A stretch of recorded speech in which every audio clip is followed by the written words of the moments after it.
Hi there, this is Ron Hurst of Developing Leaders, and welcome back for episode 10 of Land of the Knuckleheads.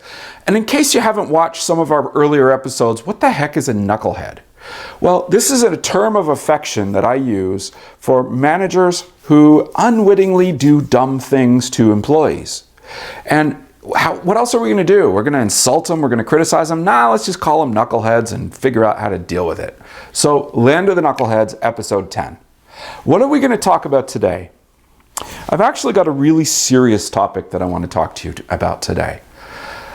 You know, I've worked for this manager myself, and I know many of you have as well.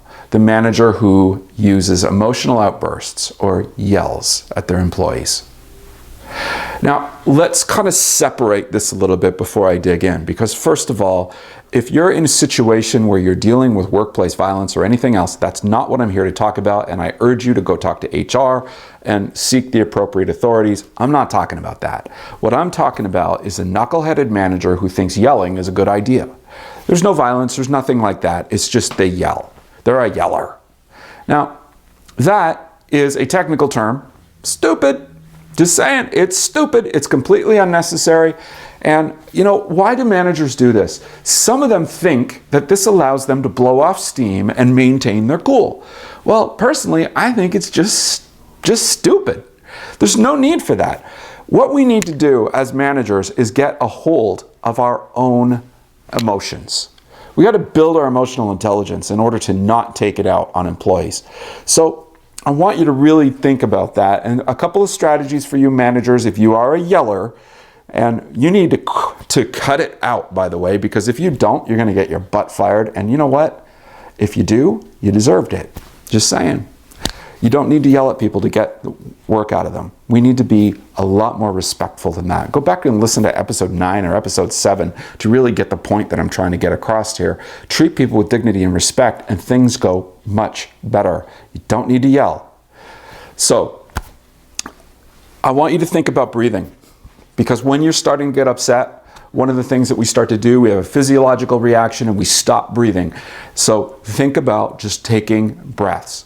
And what that will do is it will allow you to maintain control. The next thing I want you to think about is a really simple concept. I want you to consider your employee, the person that's coming up to you that's upsetting you in the moment, and recognize that they come up to you in a very similar way over and over and over. Their behavior's predictable, ladies and gentlemen. Why are you getting upset? They're literally pushing a button and you're reacting to it. It's kind of like you're a puppet. Do you like being a puppet? I don't think so. So get control of it, recognize who's coming up, take a deep breath, and react differently. So if we stay in control, everything changes, and we can actually create better outcomes with our employees. Now, if you are an employee of a manager who is a yeller, I've got some very simple advice for you. And you won't like the first one because it's a question. What's your role in it? And many of you are going, I don't have a role in it. He's being a bully. He's yelling at me. Well, yeah, they're yelling at you, and I'm not arguing that. But what I want you to recognize is it takes two. There's a role that you're playing, whether it's a passive role or not, there's a role that you're playing. Maybe it's something that you're not doing. Maybe it's something you overlooked. I want you to think about your role in it, and if somebody's yelling at you, consider, is there something that you can do differently such that they don't have a need to yell in the future? Now, I'm not saying that you need to be responsible for their bad behavior. You simply need to be responsible for your own. Number 2, you too need to breathe, because breathing, again, it controls the physiological response, and when you stay in control, you can actually respond better to the person that's yelling at you. Next, I want you to think low and slow. When you speak to someone that's yelling at you, you don't raise your voice. You actually lower your voice and you speak just a little bit slower. And when you do that, what it will do is it will help them to calm down as well. Speaking loud or in a shrill voice, or speeding up your volume and using large gestures, all that does is kind of like throwing gasoline on a fire. It just makes it explode. So think low and slow. So it's really important that you stay in control of yourself. And the final thing I want you to be thinking about is what steps can you take to improve in that area such that they have no reason to yell at you in the first place. Now, if they continue, there's another what steps can you take that I want you to think about. If you're in an abusive area, do you really want to stay working there?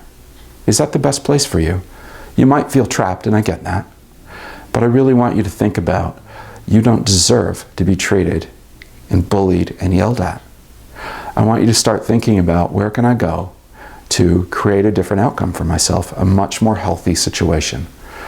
So, with that, episode 10 of Land of the Knuckleheads.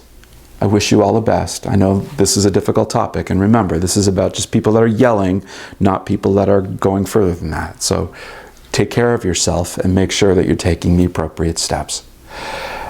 Until next time, lead well.